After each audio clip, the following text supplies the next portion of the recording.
اور جو لوگ کچھ نہیں جانتے یعنی مشرک، وہ کہتے ہیں کہ اللہ ہم سے کلام کیوں نہیں کرتا یا ہمارے پاس کوئی نشانی کیوں نہیں آتی۔ اسی طرح جو لوگ ان سے پہلے تھے وہ بھی انہی کسی باتیں کیا کرتے تھے۔ ان لوگوں کے دل آپس میں ملتے جلتے ہیں۔ جو لوگ صاحب یقین ہیں ان کے سمجھانے کے لیے ہم نے نشانیاں بیان کر دی ہیں۔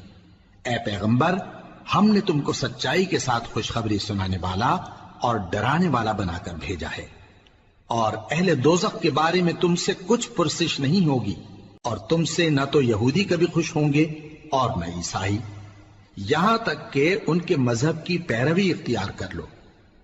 ان سے کہہ دو کہ اللہ کی ہدایت یعنی دین اسلام ہی ہدایت ہے، اور اے پیغمبر اگر تم اپنے پاس علم یعنی وحی الہی کے آ جانے پر بھی ان کی خواہشوں پر چلو گے تو تم کو اللہ کی پکڑ سے بچانے والا نہ کوئی دوست ہوگا نہ کوئی مددگار۔